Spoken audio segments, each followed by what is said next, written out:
So आजचा दिवस आहे डे 42 अँड वेलकम बॅक. आणि मला ॲक्च्युली दाखवायचं होतं की कालच्या व्हिडिओमध्ये जसं मी तुम्हाला सांगितलेलं मी माझी रॉयल एनफील्ड कशी चालू केलेली.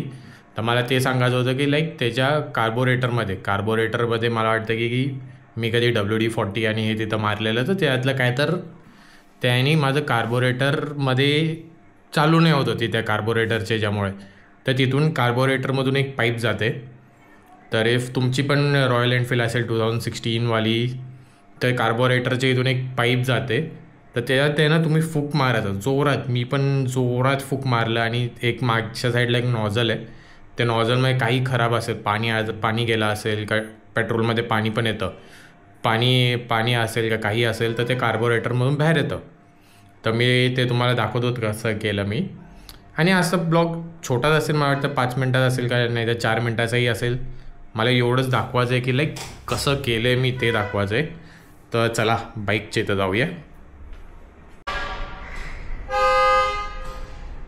तर बेसिकली काय होत असेल की तुमची बाईक पण एक्सिलेटर दिल्यानंतर बंद होत असेल, म्हणजे एक्सिलेटर बिना एक्सिलेटर एकदम मक्खन चालते आणि एक्सिलेटर दिल्यानंतर ऑटोमॅटिकली बंद होत असेल ना तुमची रॉयल एनफील्ड, तर ही वाली पाईप आहे ना, आता मी काय केलेलं की ही वाली पाईपला ना एकदम जोरात फुकलेलं, म्हणजे जेवढंही आत कार्बोरेटरमध्ये काही घाणबिन का एअर पकडला असेल का काही असेल तर ती निघालेलं, आणि इथून सगळी घाण बाहेर पडते. मग म्हणजे पेट्रोल का काही ते पाणी असेल का काही असेल ना, इथून बाहेर पडतं.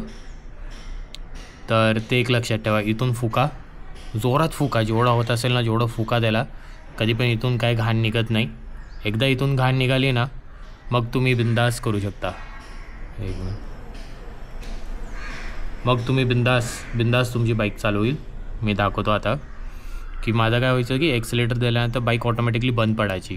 पण कधीपासून मी हे केलं आहे, म्हणजे इथून फुकून जोरात इथून सगळी घाण निघाली ना, त्यानंतर माझी बाईक आता किती एक्सिलेटर दिले ना तरी बंद नाही पडत. दाखवतो.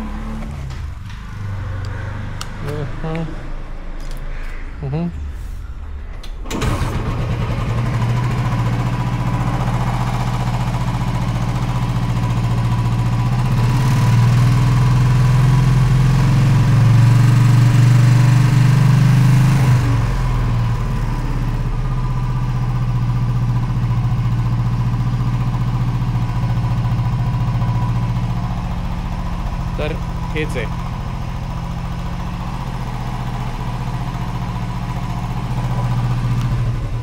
तरी तुमची पण बाईक अशीच बंद पडत असेल ना तर प्लीज हे एकदा करून बघा. इफ झालं तर झालं, नाही तर शोरूममध्ये जायला लागली. इफ तुम्हाला शोरूमला नाही जायचं तर एकदा नुसतं हे ट्राय करून बघा.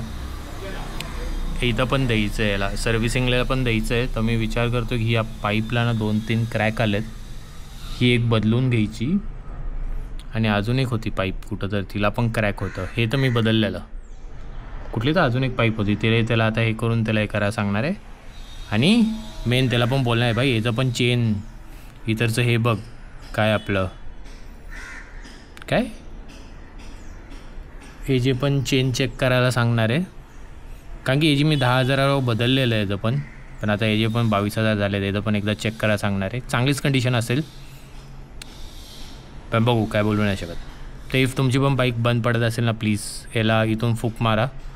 आणि इथून कधी पण घाण नाही पडत ना बाहेर, कधी पण बघा. कारण की कार्बोरेटर काय होतं की इथं पाणी का काय हे बसून आहे ना, म्हणजे पेट्रोलमधलं पाणी असेल काय असेल तर इथं बंद चोक होऊन जातं कधी. तर चोकून इथं फुल होतं. ते इथून फुकल्यानंतर इथून सगळी, म्हणजे काल एवढी घाण निघाली असेल ना इथून, ॲक्च्युली मला रेकॉर्ड करायला पाहिजे होतं पण नाही झालं. इथून सगळी घाण निघालेली, त्यानंतर बाईक एकदम मक्खन चालायला लागली, मक्खन. तर एकदा ट्राय करा तुम्ही. त्यान चलो बघू आता पुढचा दिवस कसा जातो आहे. तर भेटू पुढं.